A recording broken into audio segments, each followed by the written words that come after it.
옛날 아주 먼 옛날에 호랑이가 담배를 피우고 까치가 말을 건네던 시절, 깊고 깊은 산골짜기 너머 사람들의 발길이 좀처럼 닿지 않는 외딴 마을이 하나 숨어 있었습니다. 사방이 높은 산으로 둘러싸여 해가 늦게 뜨고 일찍 지는 이곳은 겨울이 되면 유난히 눈이 많이 내리고 바람이 매섭기로 유명한 곳이었는데, 마을 어귀에 서 있는 늙은 당산나무만이 홀로 긴 세월을 버티며 마을의 역사를 지켜보고 있었습니다. 눈이 한번 내리기 시작하면 사람의 허리춤까지 차오르는 것은 예사였고, 고개 넘어 장터로 나가는 길조차 끊기기 일쑤여서 마을 사람들은 겨울이 오기 전에 서둘러 갓감을 준비하고 김장을 담그며 긴 고립을 준비하곤 했습니다.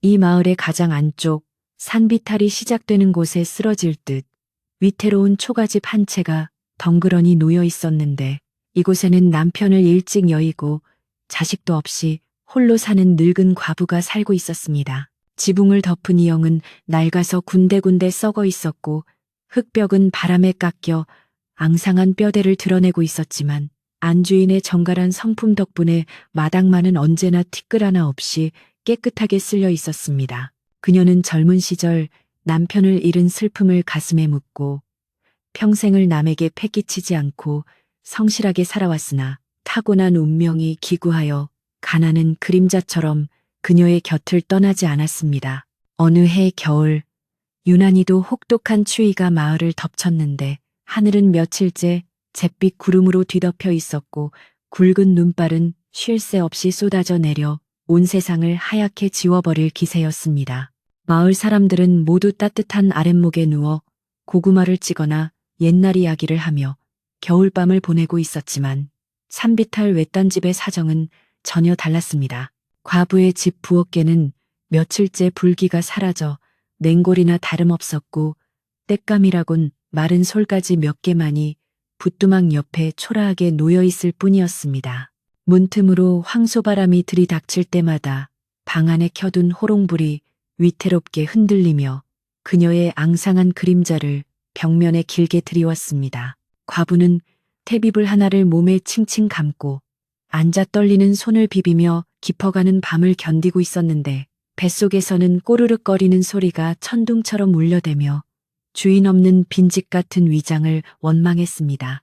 며칠 전부터 끼니를 제대로 잊지 못해 기운이 하나도 없었지만, 정신만은 더욱 맑아져서 지난날의 기억들이 주마등처럼 스쳐 지나갔습니다. 남편이 살아있을 적에는 비록 부자는 아니었어도 쌀독에 쌀이 떨어질 걱정은 하지 않았고, 추운 겨울밤이면 서로의 온기에 의지해 도란도란 이야기를 나누며 자시나 밤을 까먹던 시절이 있었습니다. 그 따뜻했던 기억이 사무치게 그리워질수록 뼈를 깎는 듯한 현재의 추위와 배고픔은 더욱더 날카롭게 그녀의 살갗을 파고들었습니다. 참다 못한 과부는 무거운 몸을 이끌고 부엌으로 나갔는데, 부엌 바닥은 얼음장처럼 차가워서 발을 디딜 때마다 발바닥이 쩍쩍 달라붙는 것만 같았습니다. 그녀는 쌀독 뚜껑을 조심스럽게 열어보았으나 그 안은 텅 비어 어둠만이 가득 차 있었고, 바닥을 긁어보아도 손끝에 걸리는 것이 거의 없었습니다. 한숨을 푹 쉬며 바가지로 쌀독 바닥을 박박 긁어대자 독 안에 숨어있던 쌀알들이 겨우겨우 모여 바가지 안으로 흘러들었는데, 그 소리가 마치 마른 낙엽이 바스라지는 소리처럼 쓸쓸하게 들렸습니다. 그렇게 모은 쌀은 고작 해야 한 줌 남짓이었는데, 이것이 바로 이 집안에 남은 마지막 양식이자 과부의 생명을 이어줄 유일한 동아줄이었습니다.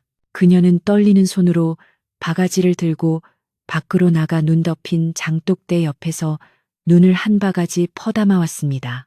우물이 얼어붙어 물을 기를 수 없었기에 깨끗한 눈을 녹여 밥을 지을 요량이었는데, 차가운 눈이 손에 닿자 손가락 마디마디가 끊어질 듯 아려왔지만, 그녀는 아랑곳하지 않고 부엌으로 돌아와 솥에 눈을 부었습니다. 붓두막에 앉아 마른 솔가지를 꺾어 넣고 부싯돌을 쳐서 불을 붙이는데, 습기를 머금은 나무는 매캐한 연기만 내뿜을 뿐 좀처럼 불이 붙지 않아 과부의 눈물을 쏙 빼놓았습니다.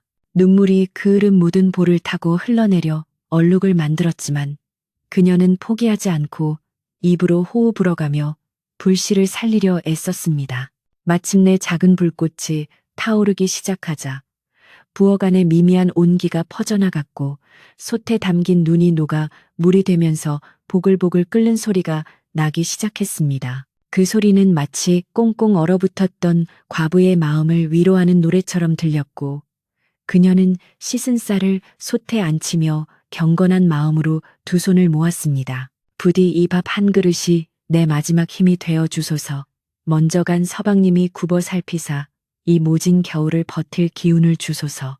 과부는 나직하게 중얼거리며 불 조절에 온 정성을 기울였는데 쌀의 양이 워낙 적어 자칫하면 타버리거나 설익을 수 있었기 때문입니다. 그녀는 밥이 끓어 넘치지 않도록 솥뚜껑을 열었다 닫았다 하며 불길을 세심하게 살폈고 밥물이 잦아들 무렵에는 남은 불씨를 고루 펴서 뜸을 들이는 것도 잊지 않았습니다. 밥이 익어가면서 구수한 냄새가 부엌을 가득 채우자 며칠 동안 굶주렸던 그녀의 위장은 더욱 요동치며 어서 밥을 넣어달라고 아우성을 쳤습니다. 뜸을 들이는 시간은 연겁처럼 길게 느껴졌는데 과부는 그 시간 동안 부뚜막에 쪼그려 앉아 타오르는 불꽃을 멍하니 바라보며 생각에 잠겼습니다. 이 밥을 먹고 나면 내일은 또 무엇으로 끼니를 때워야 할지, 눈이 그치지 않으면 산나물을 캐러 갈 수도 없을 텐데 과연 살아서 봄을 맞이할 수 있을지 막막하기만 했습니다. 하지만 그녀는 고개를 세차게 저으며 불안한 생각들을 떨쳐내려 애썼고 지금 이 순간 따뜻한 밥을 먹을 수 있다는 사실 하나에만 감사하기로 마음먹었습니다. 어차피 걱정한다고 해서 없던 쌀이 생겨나는 것도 아니요. 죽은 남편이 돌아오는 것도 아니었으니 그저 주어진 운명에 순응하는 것이 그녀가 평생을 살아온 방식이었습니다. 드디어 밥이 다 되었다고 생각한 과부는 솥뚜껑을 열었는데 하얀 김이 모락모락 피어오르며 윤기가 흐르는 하얀 쌀밥이 모습을 드러냈습니다.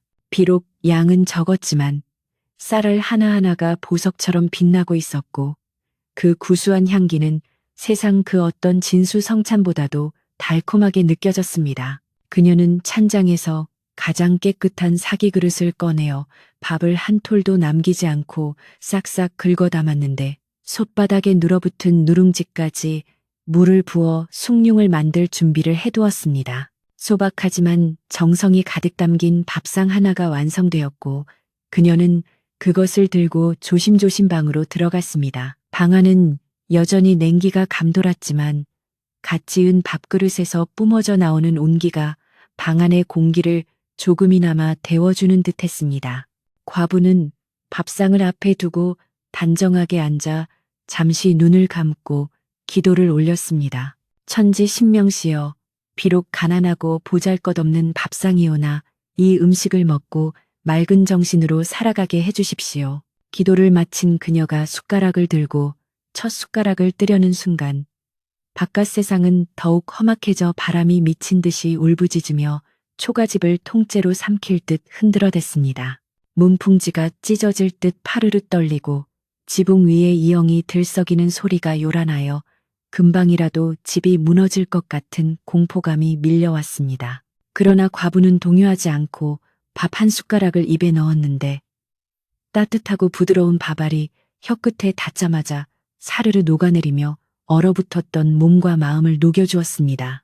목구멍으로 넘어가는 따뜻한 기운이 식도를 타고 내려가 위장에 닿는 느낌은 그야말로 황홀경이었고 눈물이 핑돌 만큼 감격스러웠습니다. 그녀는 밥을 급하게 먹지 않고 천천히 꼭꼭 씹으며 쌀의 단맛을 음미했고 한 숟가락 한 숟가락이 줄어드는 것을 아쉬워하며 식사에 집중했습니다. 세상에 오직 그녀와 이 밥 한 그릇만이 존재하는 것처럼 바깥의 눈보라 소리도 잠시 잊은 채 고요한 식사 시간이 이어졌습니다. 그런데 밥이 반쯤 줄어들었을 무렵 바람소리 사이로 기이한 소리가 섞여 들려왔습니다. 처음에는 그저 바람이 나뭇가지를 때리는 소리인가 싶어 무시하려 했으나 소리는 점점 더 분명하고 규칙적으로 들려왔습니다. 쿵, 쿵. 무언가 둔탁한 것이 문을 두드리는 것 같기도 하고 누군가 눈밭을 헤치며 힘겹게 걸어오는 발자국 소리 같기도 했습니다. 과부는 숟가락을 멈추고 귀를 쫑긋 세웠는데 이 깊은 밤, 더구나 이토록 험한 눈보라 속에 누가 찾아올 리 만무했기에 잘못 들은 것이라 여기려 했습니다. 하지만 소리는 점점 더 가까워져 마침내 방문 바로 앞에서 멈췄고 거친 숨소리와 함께 누군가의 기척이 느껴졌습니다. 과부의 심장은 쿵쾅거리며 요동치기 시작했고 등골이 서늘해지는 긴장감이 방 안을 가득 채웠습니다. 혹시 산짐승이 내려온 것은 아닌지, 아니면 흉악한 도적이 들이닥친 것은 아닌지 오만 가지 생각이 머릿속을 스쳤습니다. 마을과 멀리 떨어진 외딴 집이라 도움을 청할 곳도 없었기에 두려움은 더욱 커져만 갔지만 그녀는 짐짓 태연한 척하며 밥그릇을 내려놓고 문 쪽을 향해 물었습니다. 누구요? 이 밤중에 누가 찾아왔소? 목소리는 가늘게 떨리고 있었지만 최대한 당당함을 유지하려 애쓰는 기색이 역력했습니다. 문 밖에서는 잠시 침묵이 흐르더니 이내 쉰 목소리가 바람 소리에 섞여 힘겹게 들려왔습니다. 지나가는 과객이 올시다. 눈보라의 길을 잃고 헤매다 불빛을 보고 찾아왔습니다. 부디 하룻밤만 재워주시오. 그 목소리는 너무나도 지치고 힘이 없어 금방이라도 끊어질 듯 위태로워 보였습니다.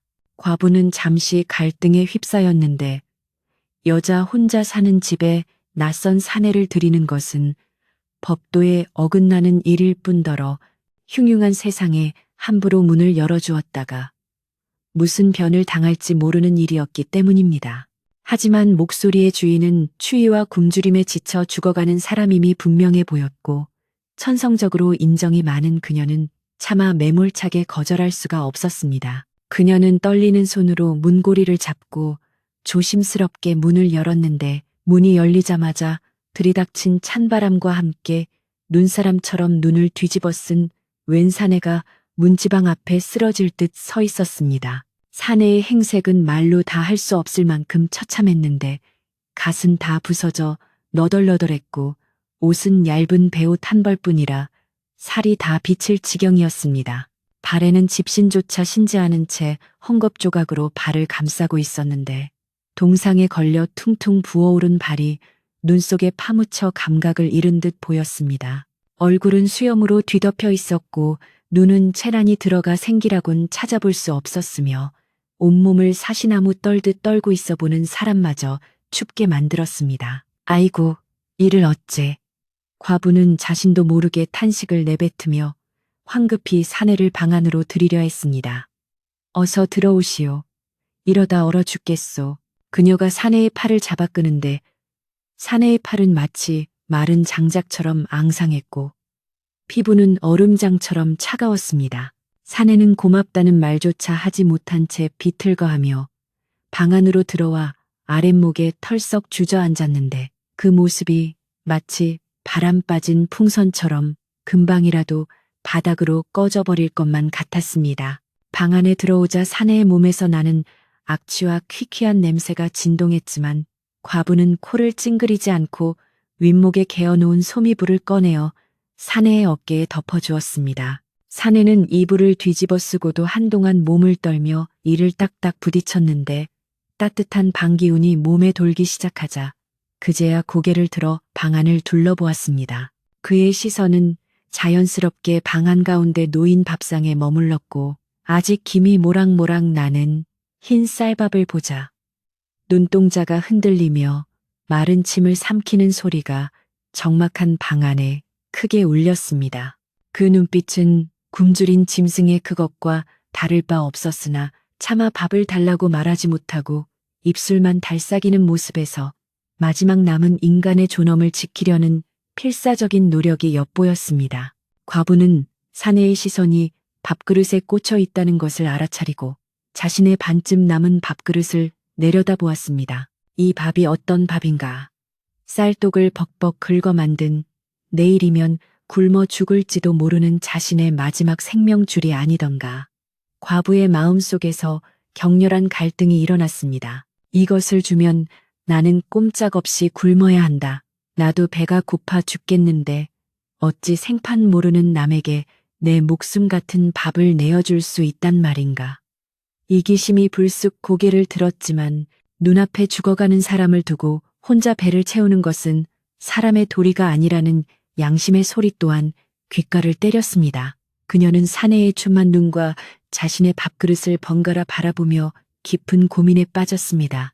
바깥의 눈보라는 더욱 거세져 윙윙거리는 소리가 마치 귀신 곡소리처럼 들려왔고 방 안의 호롱불은 기름이 다 되어가는지 가물거리며 두 사람의 그림자를 어지럽게 춤추게 했습니다. 과부는 잠시 눈을 감고 돌아가신 시어머니가 평소에 하시던 말씀을 떠올렸습니다. 사람이 먹을 것 가지고 야박하게 구는 법이 아니다. 콩 한쪽이라도 나눠 먹어야 복이 오는 법이다. 그 말씀이 뇌리를 스치자 그녀는 마음을 굳게 먹고 결단을 내린 듯 숟가락을 내려놓았습니다.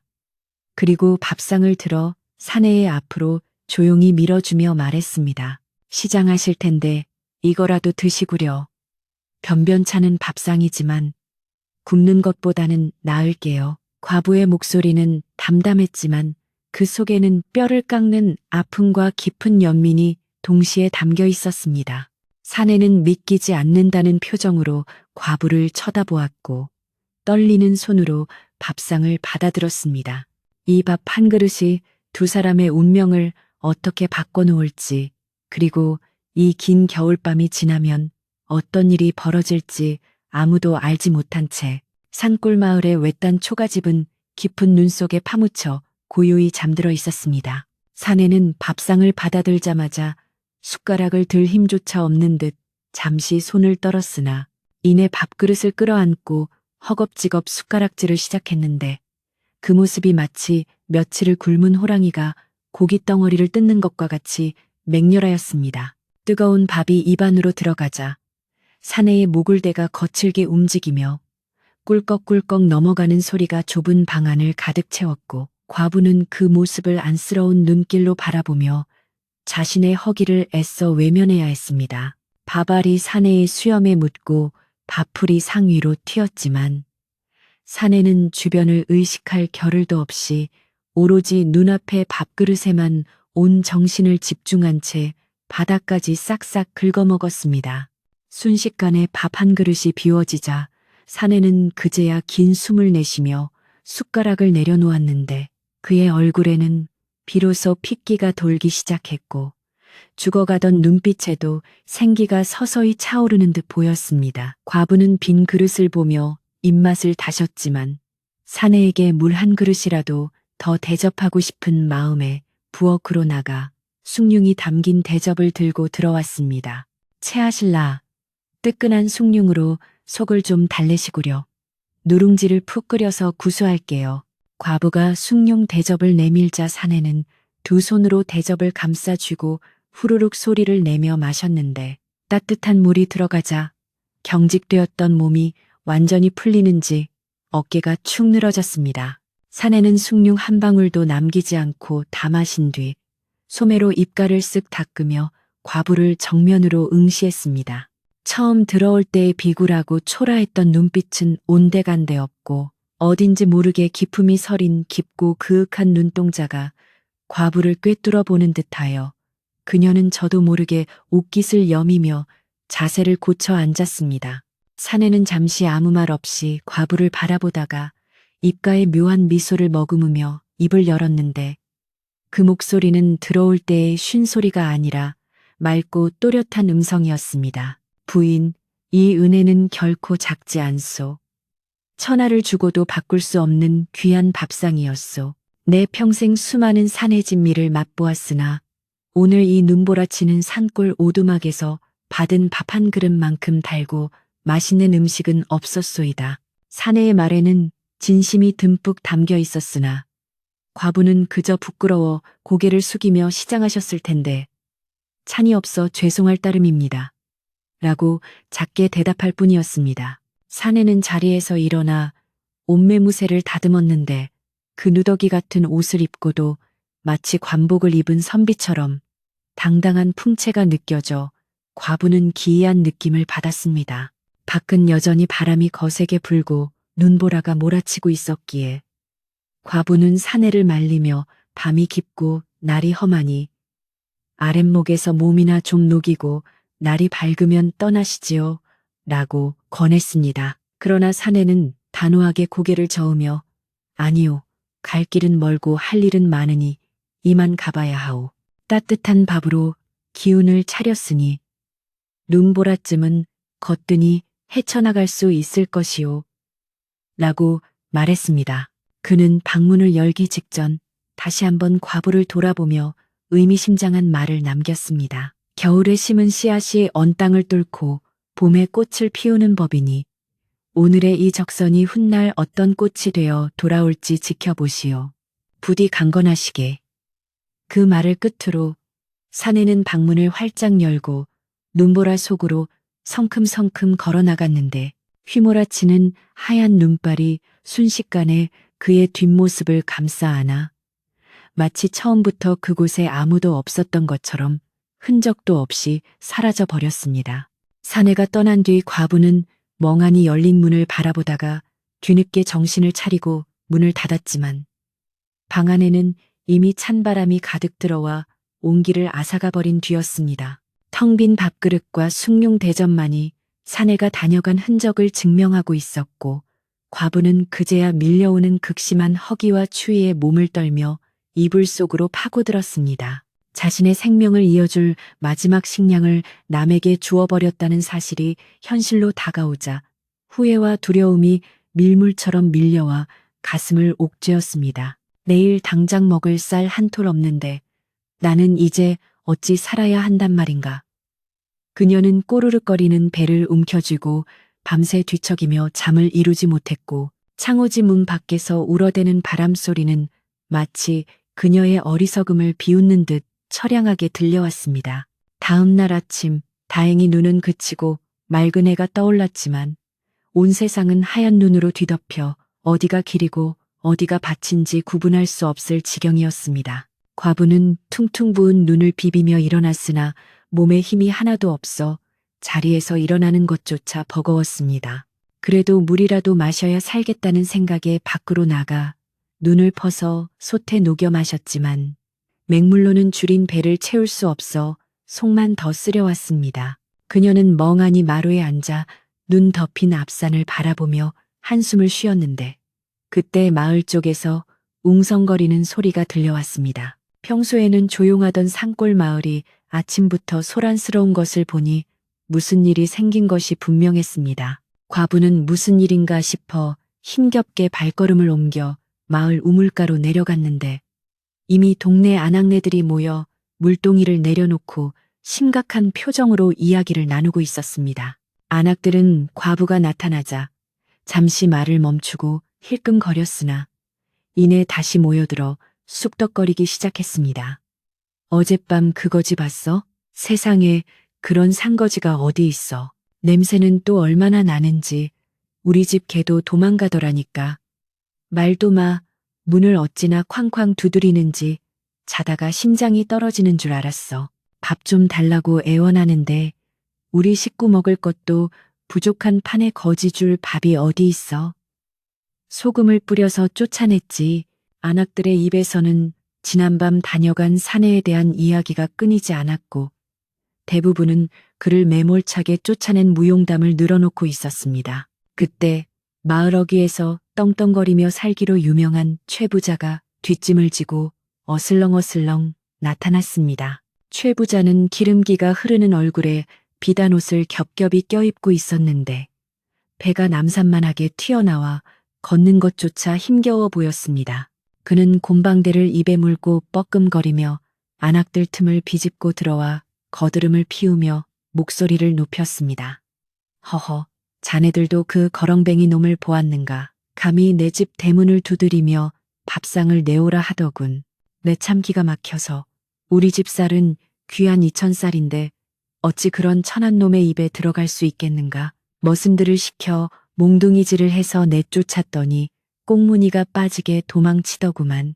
최 부자가 껄껄거리며 웃자 주변에 있던 안악들과 남정네들도 덩달아 웃으며 최 부자의 처사에 맞장구를 쳤습니다. 최 부자는 마을 사람들의 호응에 신이 났는지 더욱 목소리를 높여 떠들어댔습니다. 그래야지. 그런 놈들에게 한번 인심을 쓰면 동네방네 소문이 나서 전국의 거짓대가 다 몰려드는 법이야. 내가 우리 마을을 위해서 큰일을 한 게지. 안 그런가? 사람들은 지당하신 말씀입니다. 역시 최 부자 어른은 생각이 깊으십니다라며 아부를 떨기에 바빴습니다. 과부는 사람들 틈에 섞여 그 이야기를 듣고 있었는데 마음 한구석이 씁쓸해지면서도 한편으로는 자신이 한 일이 과연 옳은 일이었나 하는 의구심이 들기도 했습니다. 저렇게 부유한 최 부자도 밥 한 숟가락을 아끼는데 가진 것 없는 자신이 밥을 다 내어준 것은 만용이 아니었을까 하는 생각이 들었기 때문입니다. 그때 최 부자의 눈길이 우물가 구석에 서 있는 과부에게 머물렀습니다. 그는 눈을 가늘게 뜨고 과부를 훑어보더니 비릿한 미소를 지으며 말을 걸었습니다. 아니, 저기 김과부 아닌가? 자네 안색이 영 파리한 것이 며칠 굶은 귀신 같구먼. 듣자 하니 자네 집에도 그 거지가 들렀다던데 자네는 설마 그 귀한 밥을 내어주진 않았겠지. 최 부자의 질문에 마을 사람들의 시선이 일제히 과부에게 쏠렸습니다. 과부는 쏟아지는 시선에 얼굴이 화끈거렸지만 거짓말을 할 수는 없어 기어들어 가는 목소리로 대답했습니다. 예, 배가 너무 고파 보이기에 먹던 밥을 조금 나누어 주었습니다. 과부의 대답이 끝나기가 무섭게 최 부자는 박장대소를 터뜨리며 배를 잡고 웃어댔습니다. 으하하하, 다들 들었는가? 제 앞가림도 못해서 굶어 죽게 생긴 주제에 거지 적선을 했다는구먼. 이게 바로 제 코가 석자라는 걸 모르는 멍청이 아닌가. 최 부자의 조롱에 마을 사람들도 키득거리며 과부를 비웃기 시작했습니다. 아이고, 김 과부도 참 미련하네. 내일 먹을 쌀도 없다면서 그걸 줘버리면 어쩌나? 착한 척하다가 굶어 죽으면 누가 알아준다고 그래. 사람들의 말은 비수가 되어 과부의 가슴에 꽂혔고 그녀는 수치심에 고개를 들 수 없어 땅바닥만 바라보며 입술을 깨물었습니다. 최 부자는 한술 더 떠서 과부에게 다가와 혀를 차며 말했습니다. 쉬쉬 그렇게 분수를 모르고 사니 집안 꼴이 그 모양이지. 자네 남편이 저승에서 통곡을 하겠네. 쌀이 없으면 와서 굽신거리며 빌기라도 해야지 헛된 자존심만 살아서 원. 그의 말은 과부의 아픈 상처를 후벼 파는 잔인한 독설이었습니다. 과부는 눈물이 핑 돌았지만 이곳에서 울음을 터뜨리면 더욱 비참해질 것 같아 꾹 참으며 주먹을 꽉 쥐었습니다. 그녀는 단지 배고픈 사람에게 밥 한 끼 대접했을 뿐인데 그것이 이토록 비난받고 조롱당할 일인지 이해할 수 없었습니다. 세상의 인심이 이토록 야박해졌다는 사실에 가슴이 먹먹해져 왔습니다. 바로 그때 마을 뒤편에서 지팡이 짚는 소리가 탁탁 하고 들려오더니 꼬부랑 할머니 한 분이 천천히 걸어 나왔습니다. 이 할머니는 마을에서 가장 나이가 많고 지혜롭기로 소문난 점리 할매였는데 평소에는 두문불출하다가 마을에 큰일이 있을 때만 나타나 한마디씩 하고 나는 분이었습니다. 할머니의 등장에 소란스럽던 우물가는 찬물을 끼얹은 듯 조용해졌고 최 부자마저도 거만했던 자세를 조금 낮추며 눈치를 살폈습니다. 점례 할매는 굽은 허리를 펴고 흐릿하지만 정기 어린 눈으로 최 부자와 마을 사람들을 천천히 둘러보았습니다. 뭐가 그리 우스워서 아침부터 까치 떼처럼 지저대는고. 할머니의 목소리는 작았지만 쩌렁쩌렁한 울림이 있어 듣는 사람의 오금을 저리게 했습니다. 최 부자는 헛기침을 하며 아, 그게 아니오라. 김과부가 어젯밤 거지에게 밥을 다 퍼줬다기에 그 어리석음을 탓하고 있었습니다. 라고 변명하듯 말했습니다. 그러자 점례 할매는 지팡이로 땅을 쿵 찍으며 호통을 쳤습니다. 네 이놈들 입이라고 함부로 놀리지 말라. 옛말에 나그네 대접 소홀히 하지 마라. 그가 신선일지 귀신일지 누가 아느냐고 했다. 김 과부가 비록 가난하나 마음만은 너희들 곳간보다 훨씬 풍족하거늘 어찌 너희가 감히 비웃는단 말이냐. 할머니의 서슬퍼런 꾸지람에 마을 사람들은 꿀먹은 벙어리가 되어 서로의 눈치만 보았습니다. 최 부자는 얼굴이 불그락푸르락해져서 반박하고 싶었으나 마을 어른인 할머니에게 대들었다가는 평판이 나빠질까 두려워 입을 꾹 다물었습니다. 점례 할매는 과부에게 다가와 쭈글쭈글한 손으로 과부의 언손을 꼭 잡아주며 부드러운 목소리로 말했습니다. 세댁, 잘했다. 사람이 사람에게 밥을 주는 건 하늘의 이치야. 남들이 뭐라 하든 신경 쓰지 마라. 복은 베푼 대로 돌아오고 화는 입으로 들어오는 법이니라. 할머니의 따뜻한 위로에 과부는 참았던 눈물을 왈칵 쏟아냈고 할머니는 말없이 그녀의 등을 토닥여 주었습니다. 하지만 할머니의 위로가 당장 과부의 배고픔을 해결해 줄 수는 없었습니다. 상황이 어색해지자 사람들은 하나둘씩 자리를 피했고 최 부자도 재수가 없으려니 원 하고 투덜거리며 집으로 돌아갔습니다.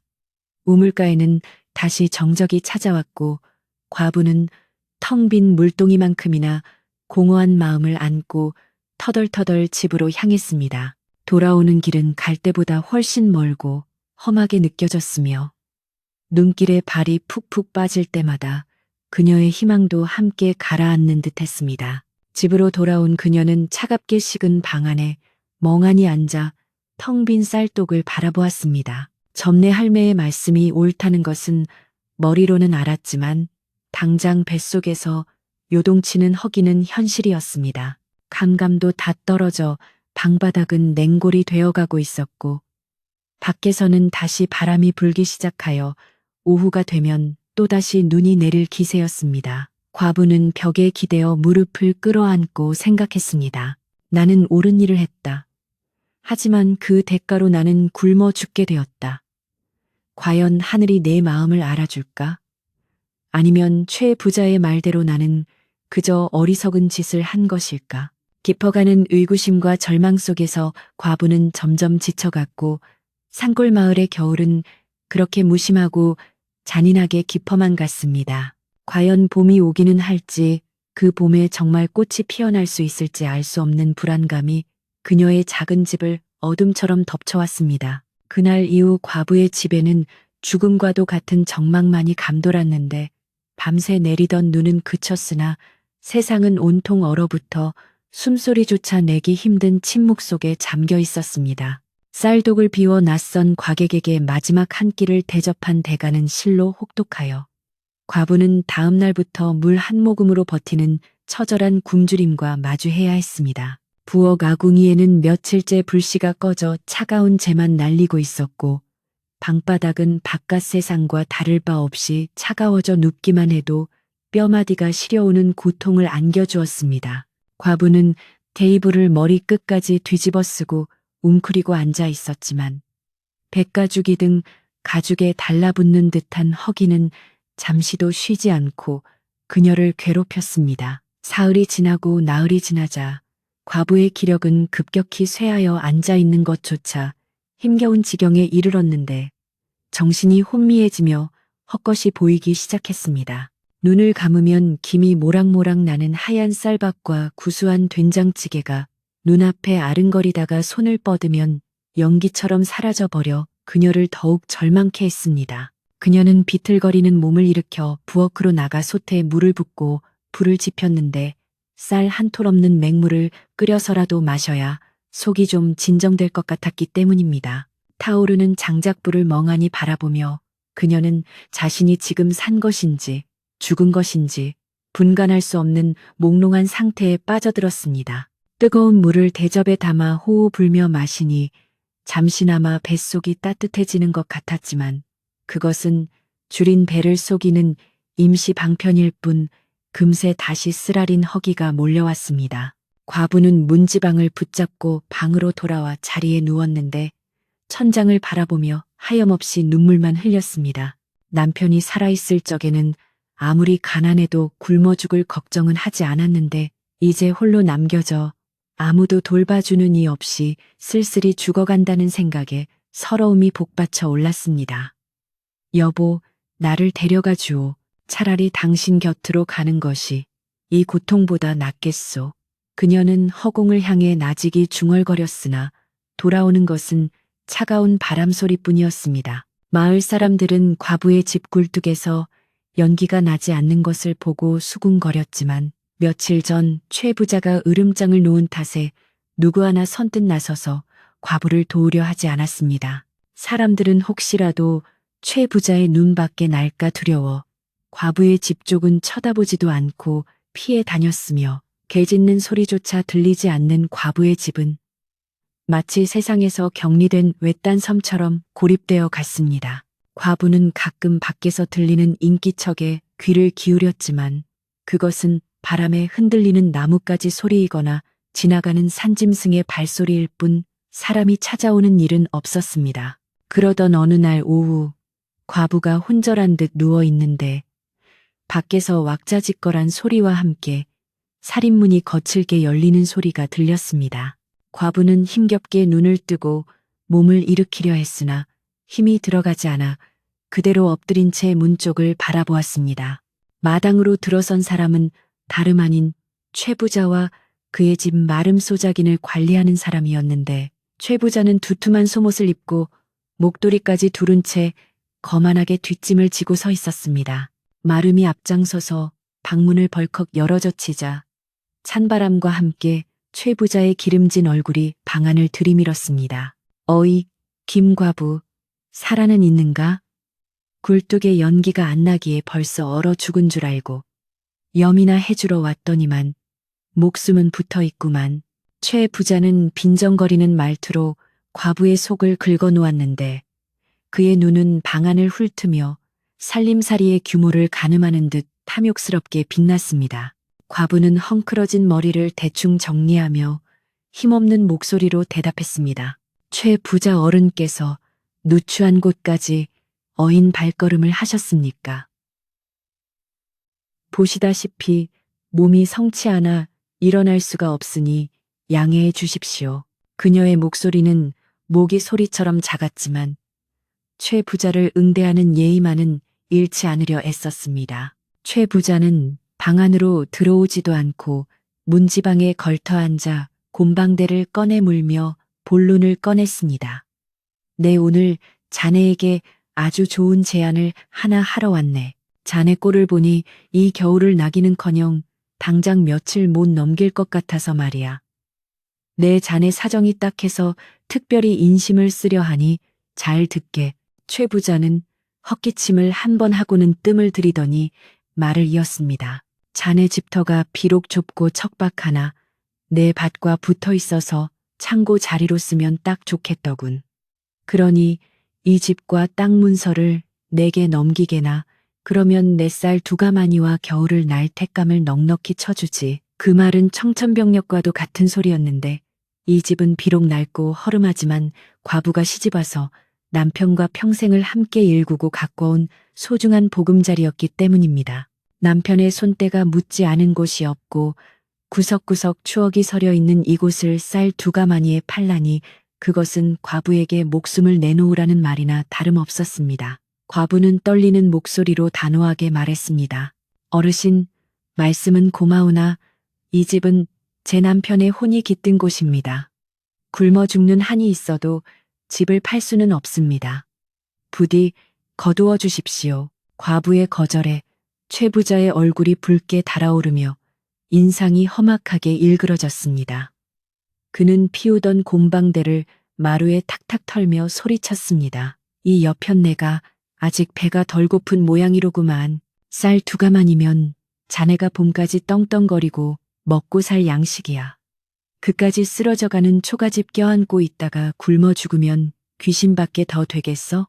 며칠 전에는 생판 모르는 거지 놈에게 밥까지 퍼줬다면서 이웃사촌인 내가 살 길을 열어주겠다는데 거절을 해? 최 부자는 과부의 자존심을 건드리며 비난을 퍼부었습니다. 옆에 서 있던 마름도 거들며 나섰습니다. 아주머니 고집 피울 때가 아닙니다. 지금 마을에서 쌀 빌려줄 사람이 누가 있습니까? 최 부자 어른 아니면 아주머니 거적대기 말아서 내다 버릴 사람도 없어요. 좋은 말 할 때 도장 찍고 쌀 받아 가세요. 나중에 후회해도 소용없습니다. 마름의 말은 협박에 가까웠고 두 사내의 위압적인 태도에 과부는 두려움에 몸을 떨었습니다. 하지만 집을 지켜야 한다는 일념 하나로 과부는 입술을 깨물며 버텼습니다. 그녀의 눈에서는 눈물이 주르륵 흘러내렸지만 눈빛만은 흔들리지 않았습니다. 제발 돌아가 주십시오. 저는 집을 팔 생각이 없습니다. 거지에게 밥을 준 것은 제 마음이 시켜서 한 일이고 집을 지키는 것 또한 제 도리입니다. 더 이상 저를 모욕하지 마시고 그만 가주십시오. 과부가 죽을 힘을 다해 소리치자 최 부자는 기가 막히다는 표정을 지으며 자리에서 벌떡 일어났습니다. 독하다 독해. 그래, 어디 두고 보자. 쌀 한 톨 없이 얼마나 버티나 보자고. 나중에 울고불고 매달려도 국물도 없을 줄 알아. 최 부자는 문을 쾅 닫고 씩씩거리며 마당을 나갔고 마름도 바닥에 침을 칸뱉고는 주인을 따라 나섰습니다. 두 사람이 떠나고 나자 집안은 다시 무거운 정적에 휩싸였는데 과부는 긴장이 풀리면서 그만 정신을 잃고 쓰러지고 말았습니다. 한참이 지나 정신을 차렸을 때는 이미 해가 지고 어둠이 짙게 깔린 뒤였습니다. 방 안은 얼음장처럼 차가웠고 몸은 돌덩이처럼 굳어 움직일 수조차 없었습니다. 아, 이렇게 끝나는 것인가. 남편이 지켜온 이 집에서 나는 결국 굶어 죽는구나. 과부는 서러움과 공포에 질려 흐느껴 울었는데 울 힘조차 없어 쉰소리만 새어 나왔습니다. 밖에서는 부엉이가 부엉부엉하고 울어대며 그녀의 죽음을 재촉하는 듯 했습니다. 그때 살인문 쪽에서 조심스러운 발자국 소리가 들리더니 누군가 방문을 아주 작게 똑똑하고 두드리는 소리가 났습니다. 과부는 흠칫 놀라 숨을 죽였는데 이번에는 최 부자가 보낸 사람일까봐 겁이 덜컥 났습니다. 하지만 문 밖에서 들려온 목소리는 뜻밖에도 어린아이의 목소리였습니다. 아주머니, 계세요? 저 복동이에요. 그것은 바로 점례 할매의 손자 복동이의 목소리였습니다. 과부는 안도의 한숨을 내쉬며 힘겹게 대답했습니다. 복동이니 내가 몸이 안 좋아 문을 열어줄 수가 없구나. 그러자 문이 살며시 열리더니 10살 남짓한 복동이가 품속에 무언가를 소중히 안고 방 안으로 들어왔습니다. 아이의 얼굴은 추위에 빨갛게 얼어 있었지만 눈망울만은 초롱초롱 빛나고 있었습니다. 할머니가 아주머니 드리라고 해서 몰래 가져왔어요. 식기 전에 드세요. 복동이가 품에서 꺼낸 것은 김이 모락모락 나는 찐 감자 세 알과 주먹밥 한 덩이였습니다. 하얀 보자기에 쌓인 그 음식들은 어둠 속에서도 환하게 빛나는 보석 같았습니다.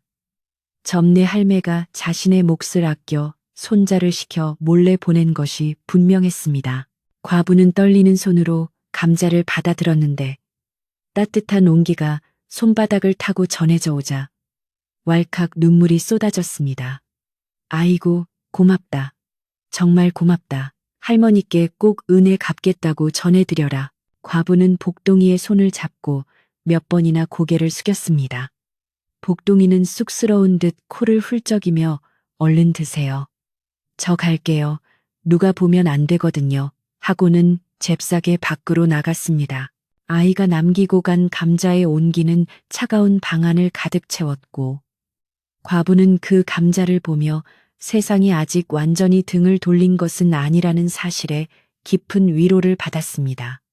과부는 감자 하나를 입에 넣고 천천히 씹었는데 포슬포슬한 감자의 맛이 입안 가득 퍼지며 말라버린 침샘을 자극했습니다. 며칠 만에 처음으로 넘어가는 고영식의 위장이 놀라 요동쳤지만 그녀는 꼭꼭 씹어 삼키며 생명의 기운을 채워 넣었습니다. 감자 세 알과 주먹밥 한 덩이는 그녀의 허기를 완전히 채우기에는 부족했으나 죽음의 문턱에서 그녀를 다시 삶의 쪽으로 끌어당기기에는 충분했습니다. 음식을 다 먹고 나니 몸에 조금씩 힘이 돌아왔고 얼어붙었던 마음에 다시금 희망의 불씨가 타오르기 시작했습니다. 그날 밤 과부는 묘한 꿈을 꾸었습니다. 꿈속에서 그녀는 앙상한 가지만 남은 매화나무 아래 서 있었는데 갑자기 따뜻한 봄바람이 불어오더니 나뭇가지마다 팝콘이 터지듯 하얀 매화꽃이 활짝 피어나는 것이었습니다.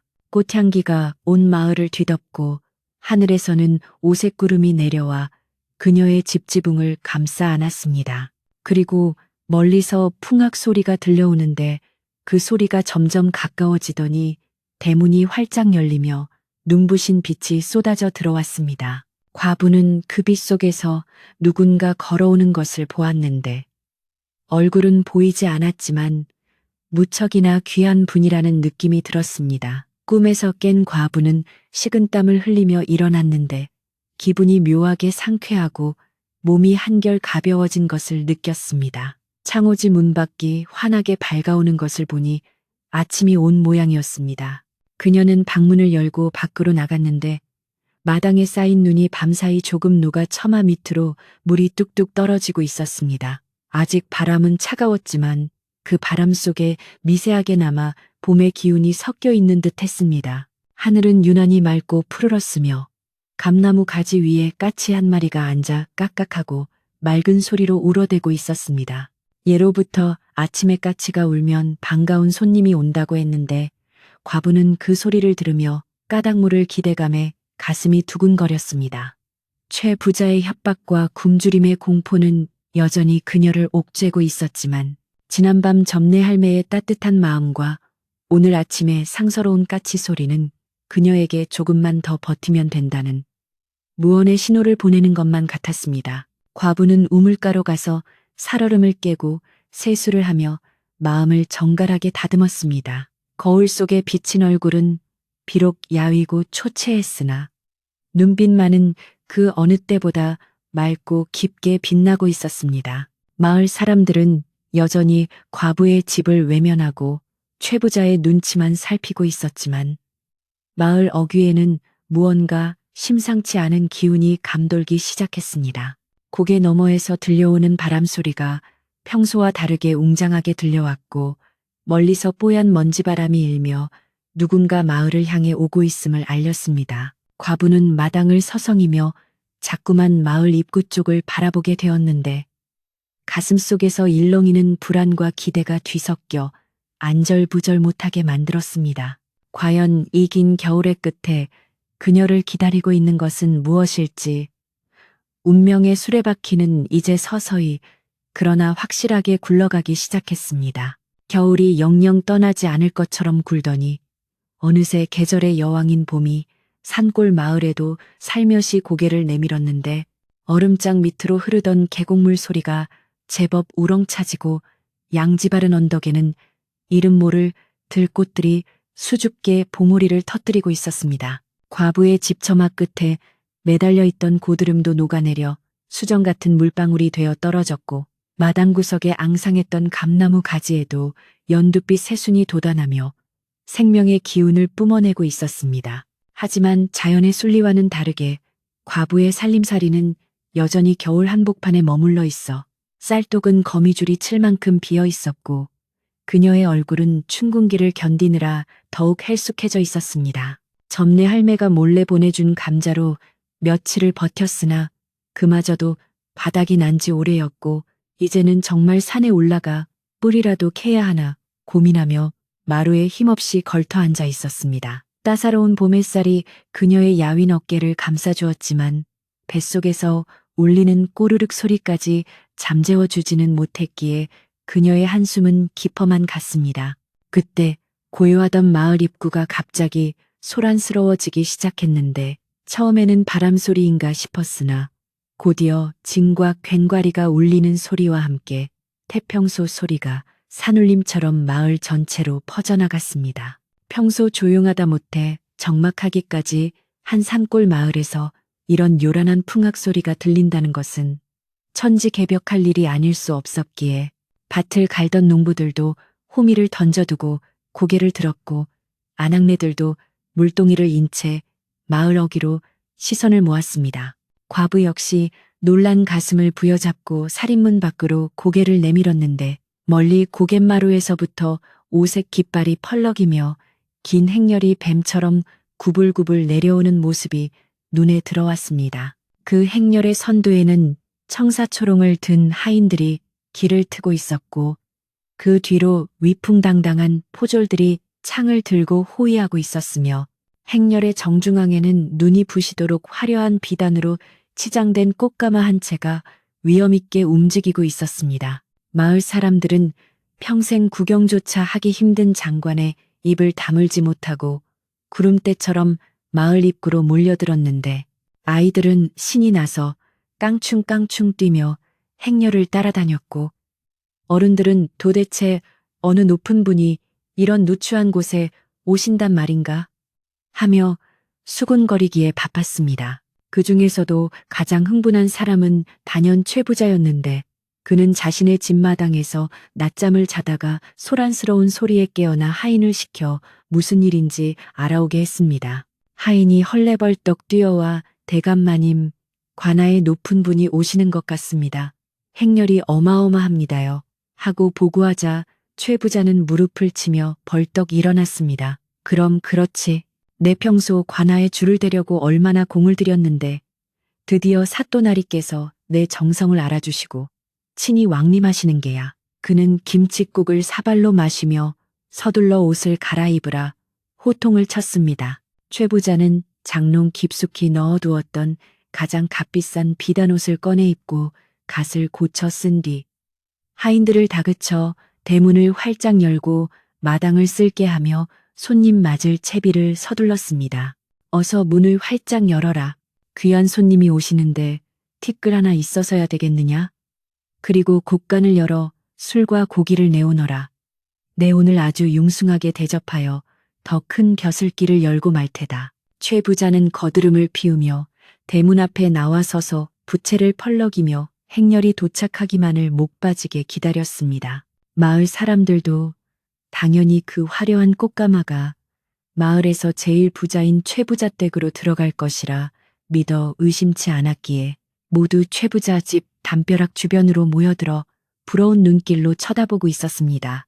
행렬이 점점 가까워지자 사람들은 길가로 물러나 엎드려 절을 할 준비를 했고 최 부자는 입가에 회심의 미소를 지으며 옷매무새를 다시 한번 가다듬었습니다.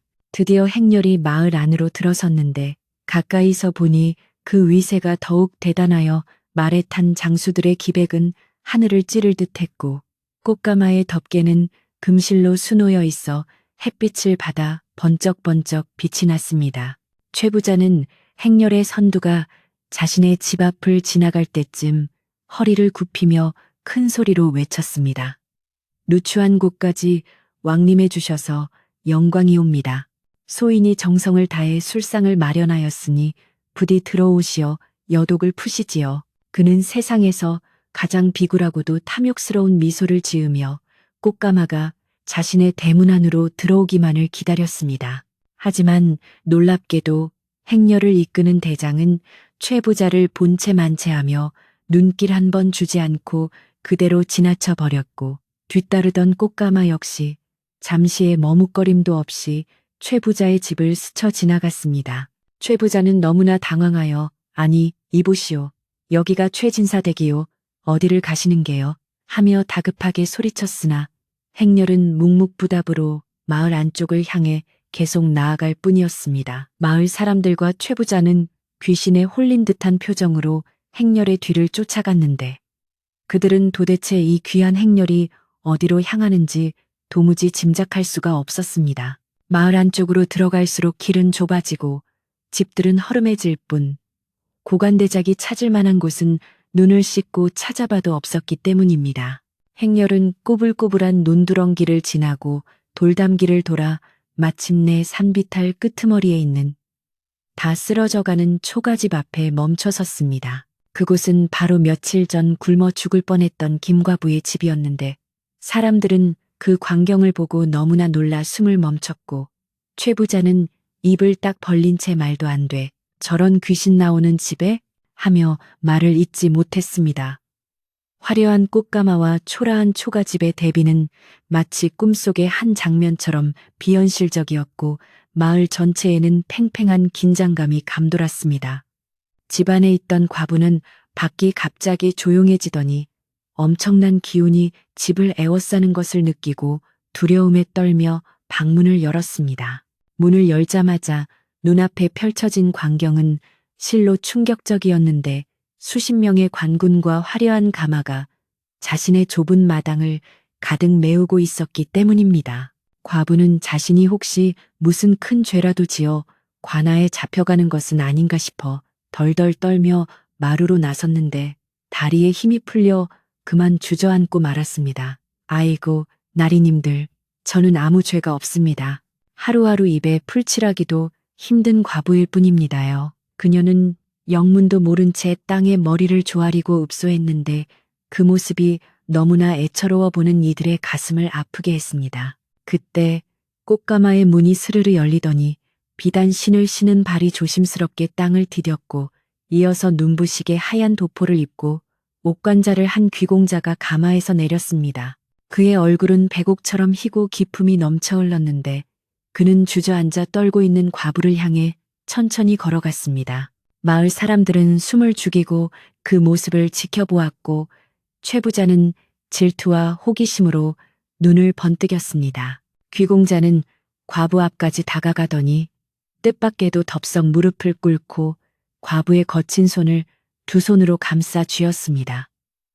어머니, 고개를 드십시오. 저를 알아보지 못하시겠습니까? 그 목소리는 따뜻하고 부드러웠으며 어디선가 들어본 듯한 익숙한 울림을 가지고 있었습니다. 과부는 화들짝 놀라 고개를 들고 사내의 얼굴을 쳐다보았는데 훤칠한 이마와 맑은 눈동자 그리고 입가에 걸린 온화한 미소를 보는 순간 뇌리에 번개처럼 스치는 기억이 있었습니다. 비록 겉모습은 천양지차로 달라졌으나 그 눈빛만은 지난 겨울 눈보라치던 밤 자신의 집을 찾았던 그 거지와 똑같았던 것입니다. 아니, 설마 그날 밤 과부가 믿기지 않는다는 듯 말을 더듬자 사내는 고개를 끄덕이며 환하게 웃었습니다.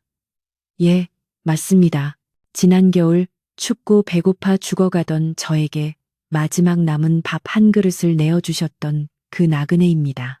제 이름은 이몽룡이라 하옵고 암행어사가 되어 민정을 살피던 중에 어머니의 크나큰 은혜를 입었습니다.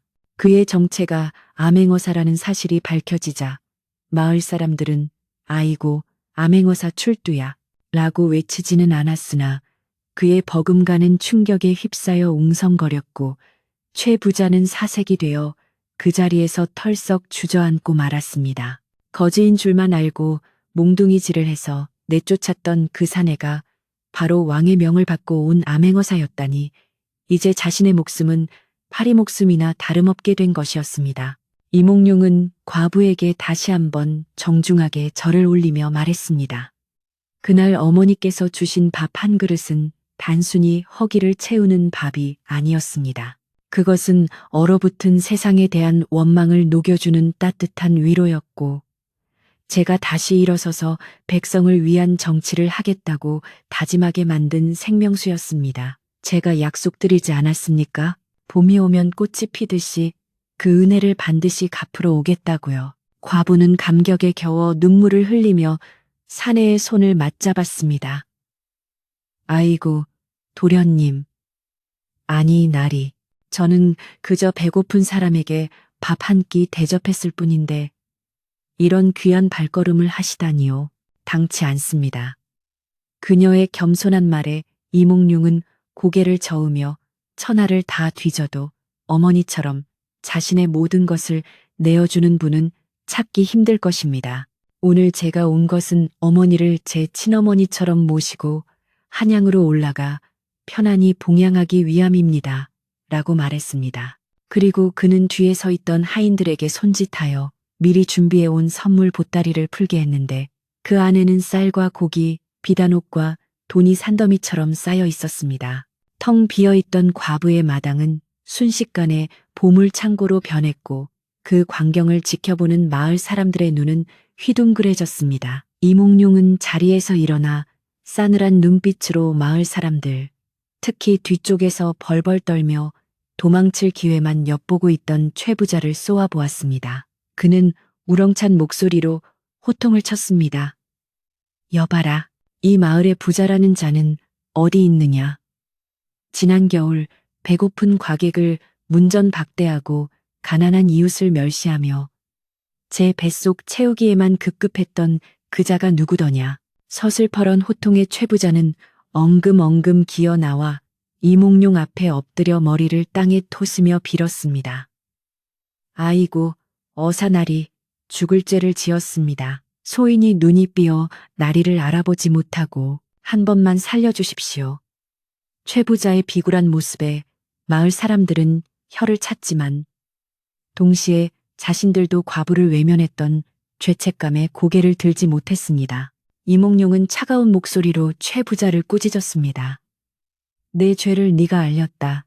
가진 자가 베풀지는 못할 망정. 없는 자를 핍박하고 조롱하다니 내 놈의 곳간은 쌀로 가득 차 있을지 몰라도 마음은 썩어 문드러졌구나.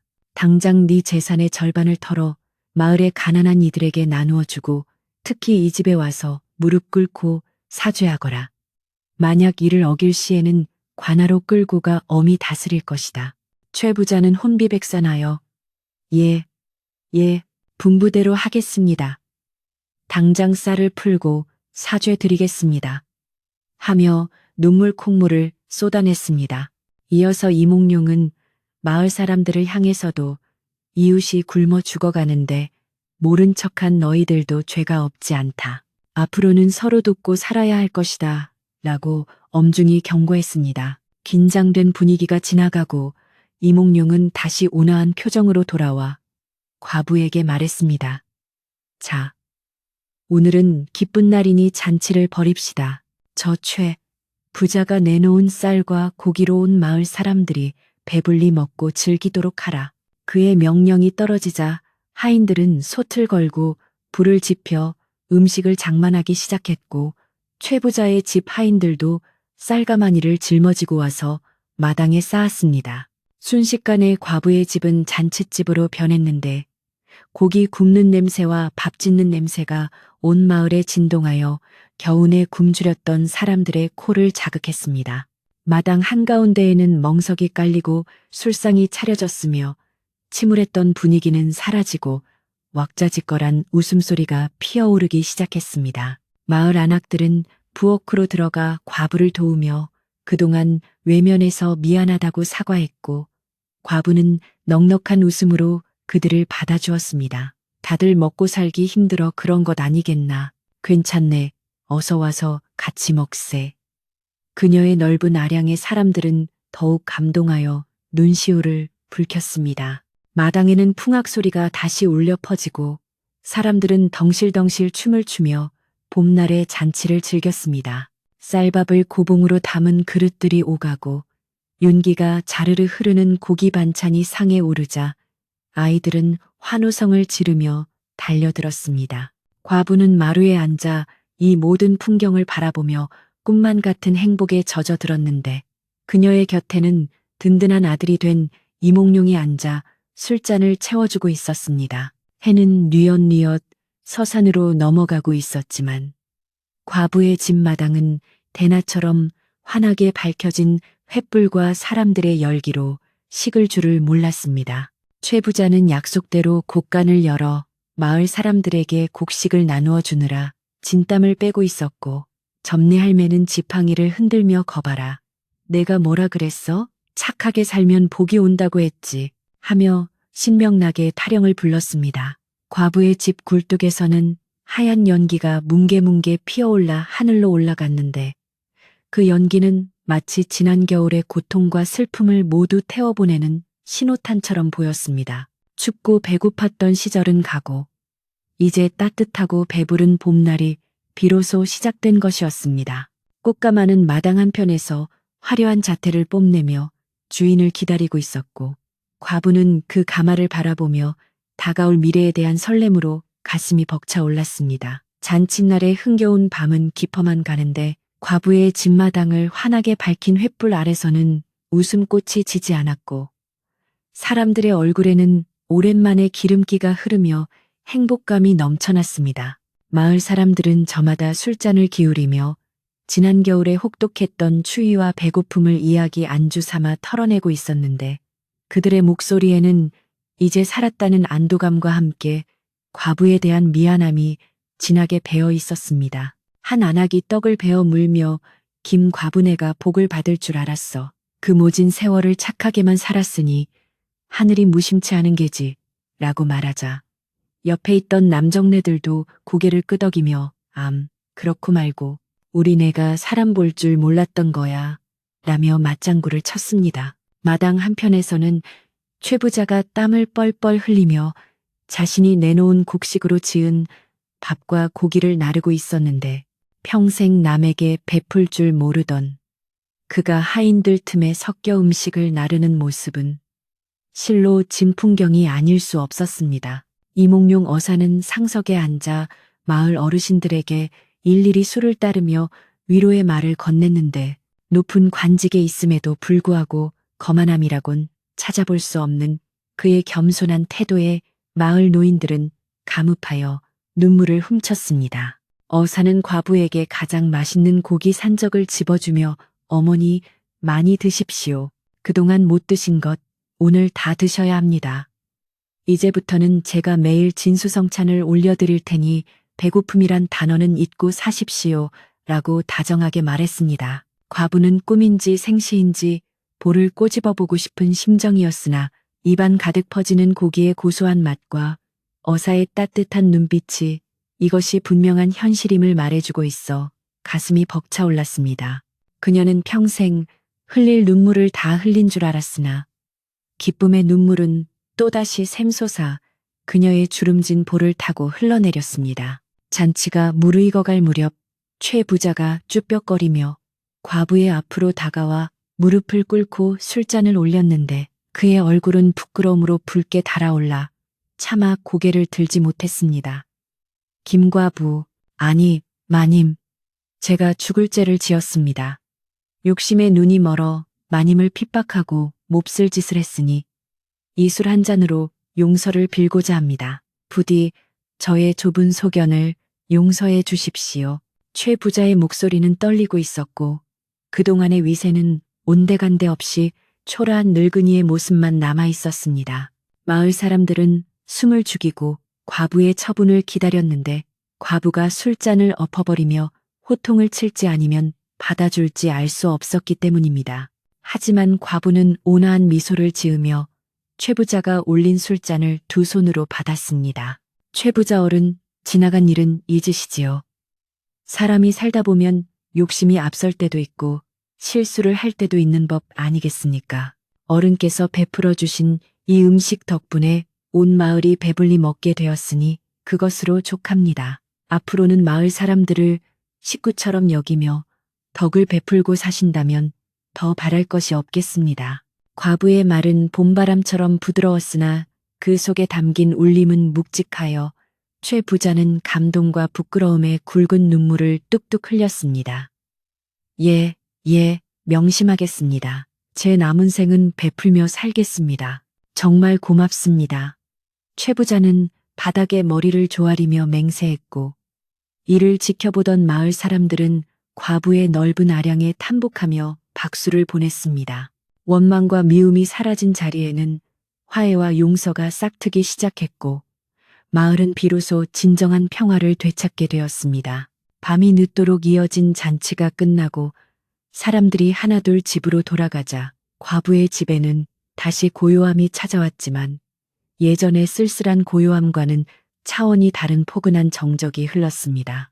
이몽룡 어사는 과부에게 내일 아침 일찍 한양으로 출발할 것이니 편히 주무십시오 라고 인사를 올린 뒤 마당에 쳐놓은 텐트로 물러갔습니다. 과부는 방으로 들어와 자리에 누웠으나 가슴이 설레어 도무지 잠을 이룰 수가 없었습니다. 내일이면 정든 집을 떠나 낯선 한양으로 가야 한다는 사실이 실감나지 않았고 한편으로는 평생을 살아온 이곳을 떠나는 아쉬움이 밀려왔기 때문입니다.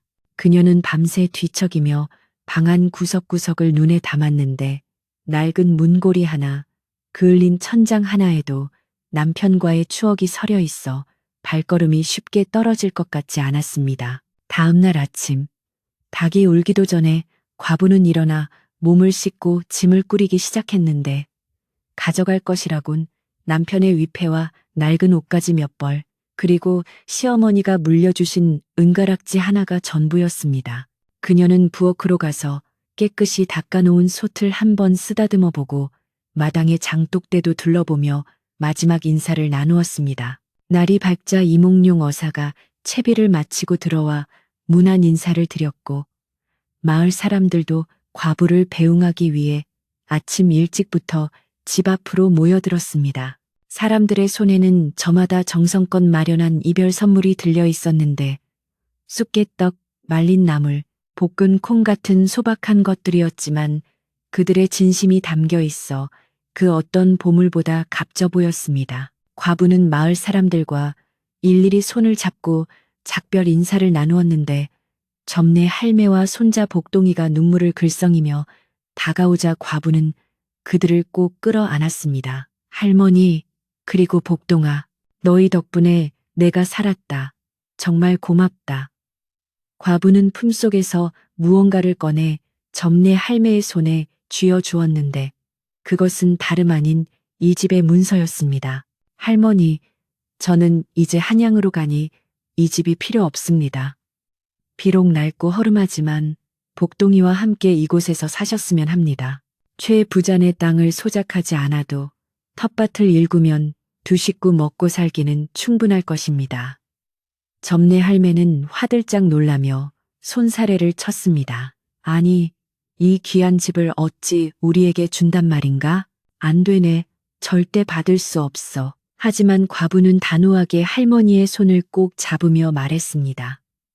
제 마음 편하자고 드리는 겁니다. 빈집으로 두면 흉가가 될 텐데 할머니와 복동이가 살아주신다면 집도 기뻐할 것입니다. 부디 거절하지 말아주세요.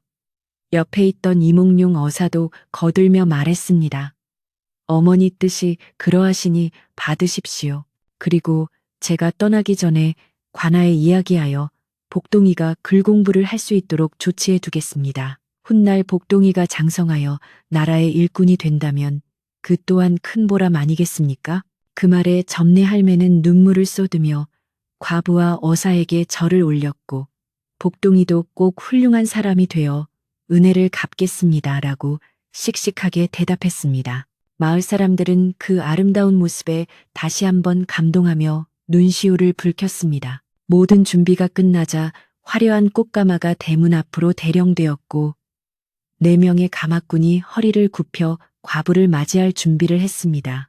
과부는 신발을 벗고 가마에 오르기 전 마지막으로 뒤를 돌아 자신이 살던 초가집을 바라보았습니다. 앙상했던 감나무에는 어느새 연한 잎이 돋아나고 있었고 낡은 흙벽은 아침 햇살을 받아 황금빛으로 빛나고 있었습니다. 여보, 나 이제 가요. 당신이 지켜준 덕분에 호강하러 가네요. 거기서도 잘 지켜봐줘요. 과부는 마음속으로 남편에게 작별을 고하고는 이몽룡 어사의 부축을 받으며 조심스럽게 꽃가마에 올랐습니다. 가마 안은 푹신한 비단 방석이 깔려 있었고 은은한 향기가 감돌아 평생 딱딱한 바닥에서만 자던 과부에게는 구름 위에 앉은 듯한 기분이 들게 했습니다. 자, 출발하라. 이몽룡 어사의 우렁찬 호령 소리와 함께 가마꾼들이 에헤라, 디어라 소리를 맞추며 가마를 들어 올렸습니다.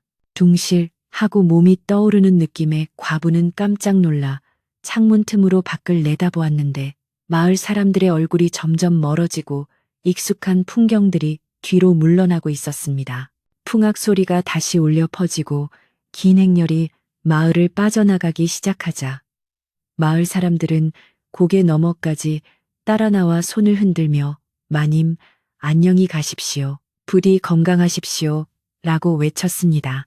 최 부자도 행렬의 맨 뒤에서 땅에 코가 닿도록 절을 하며 배웅하고 있었습니다. 과부는 멀어지는 마을을 보며 눈물을 훔쳤지만 그것은 슬픔의 눈물이 아닌 감사의 눈물이었습니다. 행렬은 꼬불꼬불한 산길을 따라 천천히 이동했는데 꽃가마 안에서 바라보는 봄의 풍경은 그야말로 절경이었습니다. 산비탈에는 진달래와 개나리가 흐드러지게 피어온 세상을 분홍빛과 노란빛으로 물들이고 있었고 계곡물은 졸졸졸 흐르며 봄의 노래를 부르고 있었습니다. 가마가 흔들릴 때마다 과부의 몸도 리듬을 타며 부드럽게 움직였는데 마치 요람에 누운 아기처럼 편안하고 아늑했습니다. 이몽룡 어사는 말을 타고 가마 옆을 지키며 수시로 과부의 안부를 물었습니다. 어머니, 불편한 곳은 없으십니까? 목이 마르시면 말씀하십시오. 그의 세심한 배려에 과부는 든든함을 느끼며 아닐세 아주 편안하네. 꿈을 꾸는 것만 같아. 라고 대답했습니다. 어느덧 행렬은 높은 고갯마루에 도착했고 이곳에서는 과부가 살던 마을이 한눈에 내려다 보였습니다. 옹기종기 모여있는 초가집들과 굽이치는 논밭, 그리고 마을 어귀의 늙은 당산나무가 마치 장난감처럼 작게 보였습니다. 과부는 저 작은 마을에서 겪었던 기쁨과 슬픔, 고통과 희망의 순간들을 하나하나 떠올려 보았습니다. 배고픔에 떨던 겨울밤, 거지의 방문, 사람들의 조롱, 그리고 기적 같은 반전. 이 모든 것이 마치 한편의 연극처럼 느껴졌습니다. 그녀는 깨달았습니다. 자신이 베푼 밥 한 그릇은 단순히 쌀이 아니라 사람에 대한 믿음과 사랑이었음을, 그리고 그 사랑은 결코 사라지지 않고 돌고 돌아 더 큰 축복으로 돌아온다는 것을 말입니다. 고개를 넘어서자 마을은 시야에서 사라지고 눈앞에는 탁 트인 새로운 세상이 펼쳐졌습니다. 넓은 들판과 굽이치는 강물, 그리고 저 멀리 아스라이 보이는 산맥들이 그녀를 반기고 있었습니다. 과부는 옷깃을 여미고 자세를 바르게 하며 다가올 미래를 향해 마음을 활짝 열었습니다. 이제 그녀는 더 이상 가난하고 외로운 과부가 아니라 훌륭한 아들을 둔 어머니이자 존경받는 어른으로서 새로운 삶을 살아가게 될 것입니다. 가마꾼들의 발걸음은 경쾌했고 따스한 봄바람이 가마의 주렴을 살랑거리며 들어와 과부의 볼을 간지럽혔습니다. 그녀는 눈을 지그시 감고 지난날의 고생이 봄눈 녹듯 사라지는 것을 느끼며 입가에 편안한 미소를 머금었습니다. 그 후로도 오랫동안 그 산골 마을에는 꽃가마를 타고 떠난 과부의 이야기가 전설처럼 전해져 내려왔습니다. 마을 사람들은 힘든 일이 있거나 흉년이 들 때면 서로 돕고 나누며 과부의 착한 마음씨를 본받으려 노력했습니다. 최 부자 역시 개과천선하여 마을의 가난한 이들을 돕는 자선가가 되었고 점내 할매와 복동이는 과부가 남겨준 집에서 행복하게 살며 훗날 복동이는 과거에 급제하여 큰 인물이 되었다고 합니다. 과부가 살던 집터에는 매년 봄이면 유난히 밝고 화사한 매화꽃이 피어나 지나는 사람들의 발걸음을 멈추게 하고 마음을 따뜻하게 위로해 주었다고 합니다. 이야기는 여기서 끝이 납니다. 착한 마음은 춥고 긴 겨울도 녹이는 따뜻한 불씨와 같아서 언젠가는 반드시 환한 꽃으로 피어난다는 것을 잊지 마십시오. 오늘 밤 여러분의 꿈속에도 화려한 꽃가마가 찾아와 여러분을 가장 평안하고 행복한 곳으로 데려가 주기를 바랍니다. 창밖에는 바람이 자고 별들이 소곤거리는 고요한 밤입니다. 모든 걱정과 근심은 저 멀리 흘러가는 강물에 띄워보내고 이제 포근한 이불 속에서 깊고 달콤한 잠에 빠져드십시오. 세상의 모든 축복이 여러분의 머리맡에 머물기를 기원하며 이만 이야기를 마칩니다. 안녕히 주무십시오. 잔칫날의 흥겨운 밤은 깊어만 가는데 과부의 집마당을 환하게 밝힌 횃불 아래서는 웃음꽃이 지지 않았고 사람들의 얼굴에는 오랜만에 기름기가 흐르며 행복감이 넘쳐났습니다.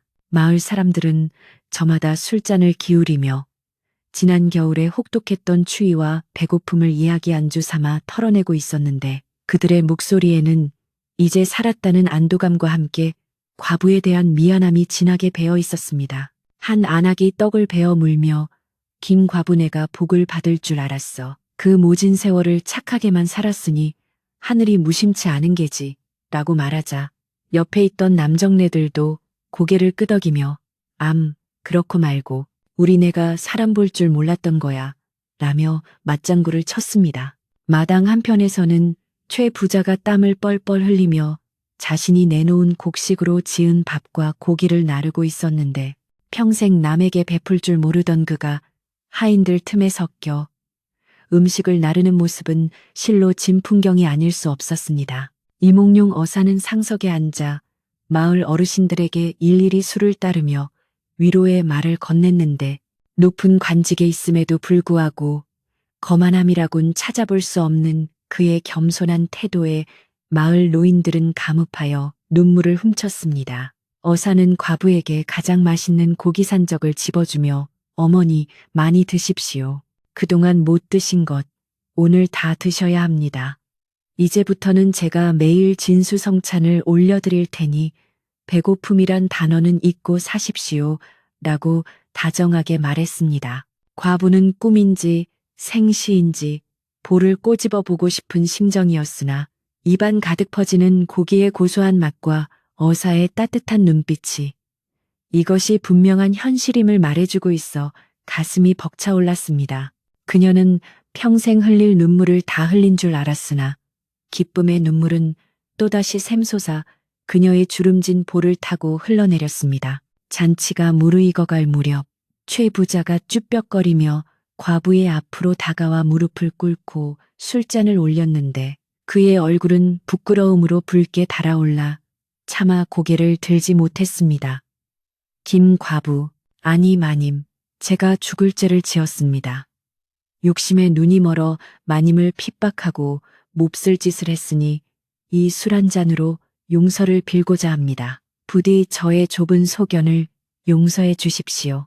최 부자의 목소리는 떨리고 있었고 그동안의 위세는 온데간데 없이 초라한 늙은이의 모습만 남아 있었습니다. 마을 사람들은 숨을 죽이고 과부의 처분을 기다렸는데 과부가 술잔을 엎어버리며 호통을 칠지 아니면 받아줄지 알 수 없었기 때문입니다.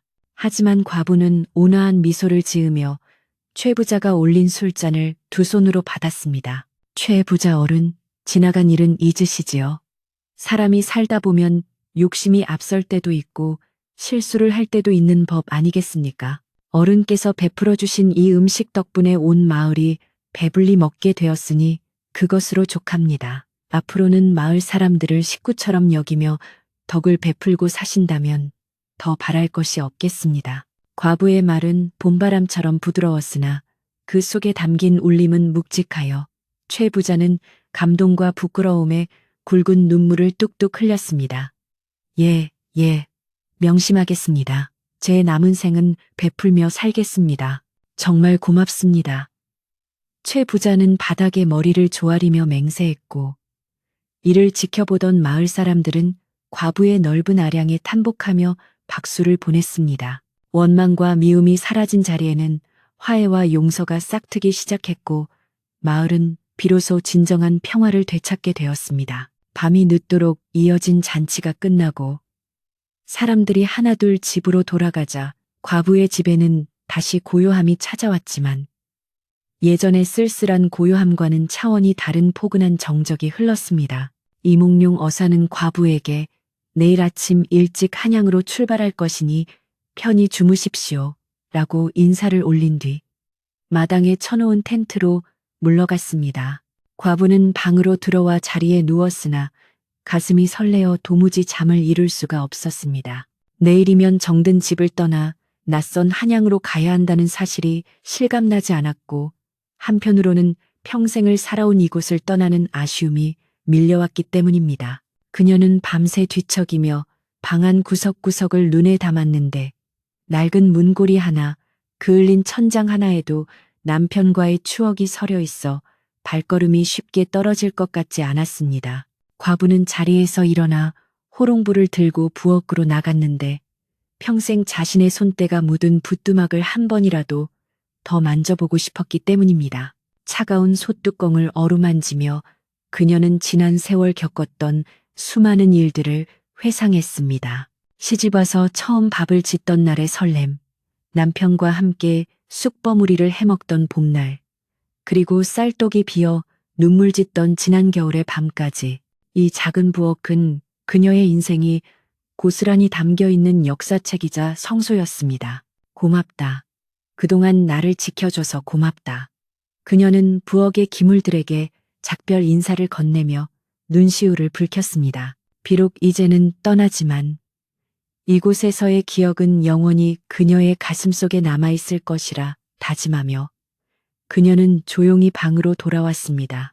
다음 날 아침 닭이 울기도 전에 과부는 일어나 몸을 씻고 짐을 꾸리기 시작했는데 가져갈 것이라곤 남편의 위패와 낡은 옷가지 몇 그리고 시어머니가 물려주신 은가락지 하나가 전부였습니다. 그녀는 방안을 깨끗이 빗질하고 걸레질하여 다음 사람이 들어와 살기에 부족함이 없도록 정성을 다했습니다.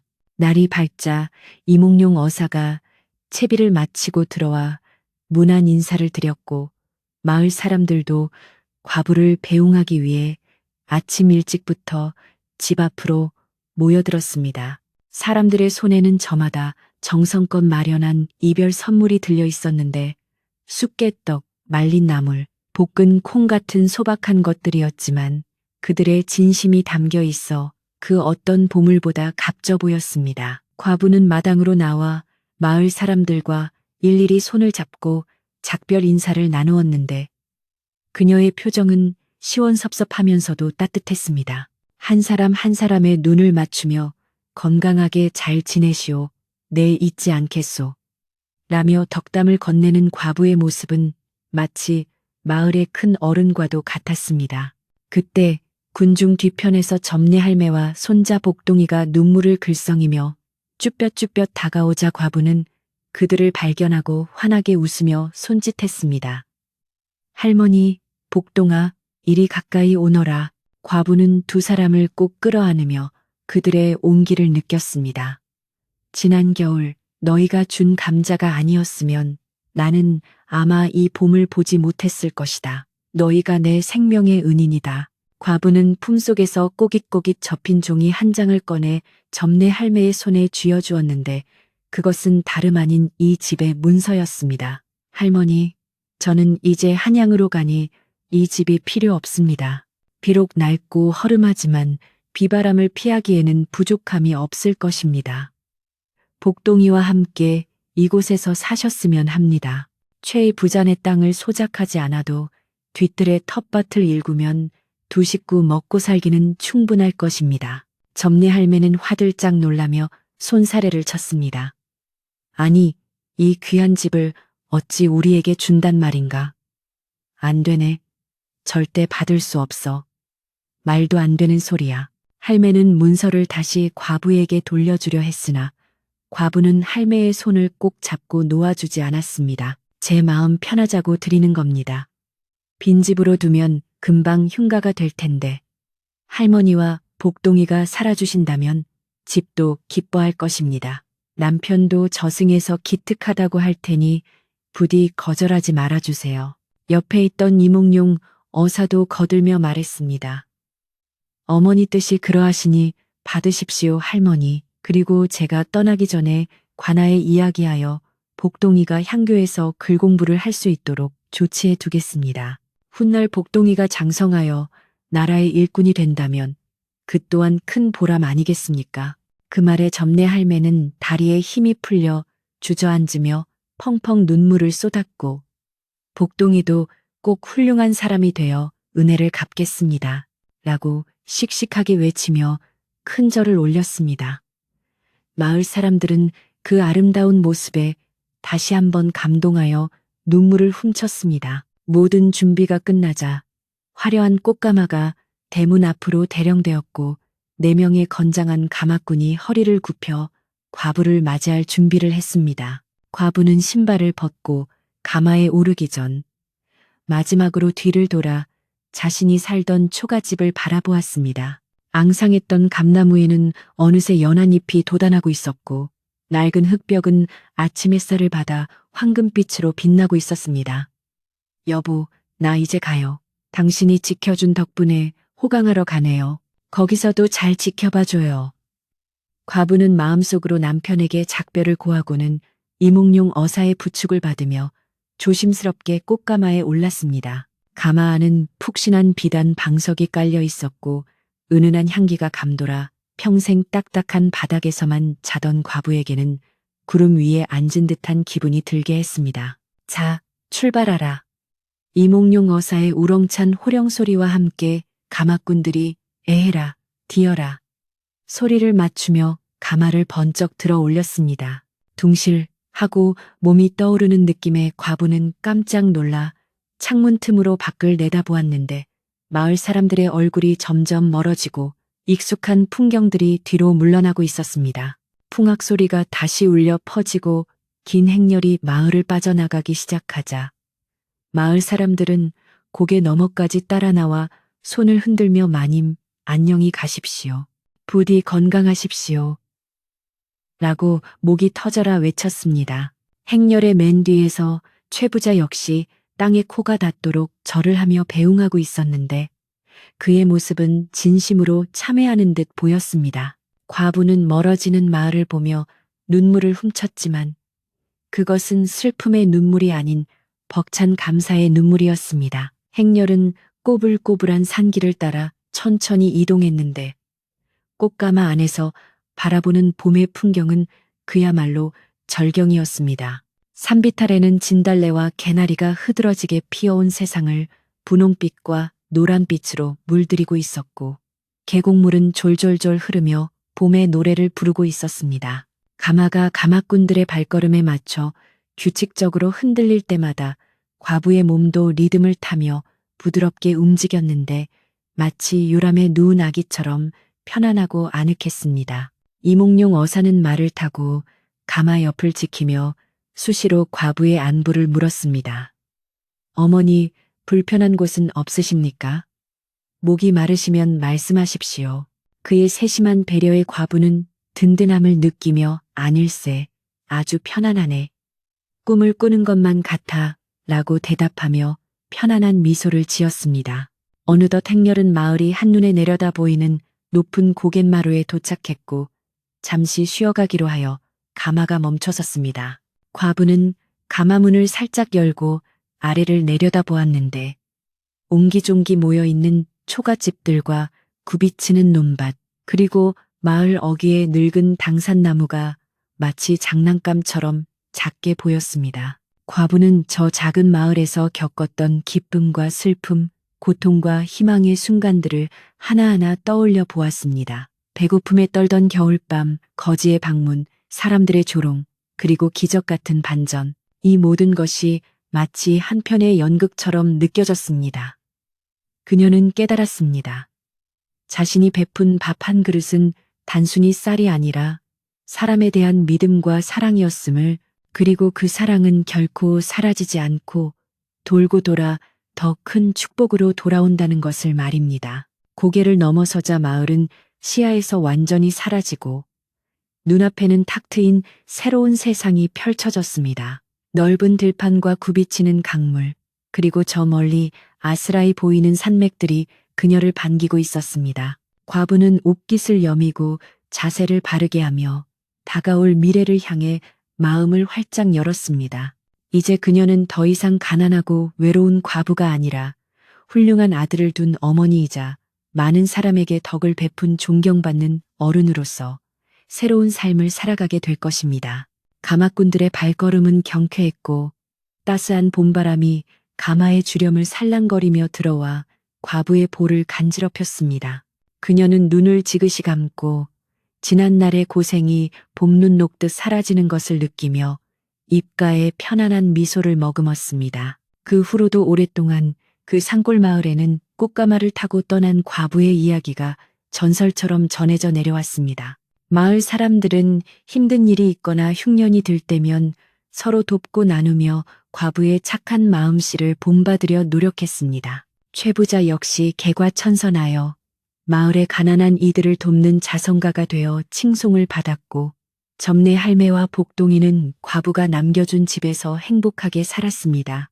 훗날 복동이는 과거에 급제하여 큰 인물이 되어 마을을 빛냈다고 하니 과부가 뿌린 선행의 씨앗이 얼마나 아름다운 열매를 맺었는지 짐작할 수 있습니다.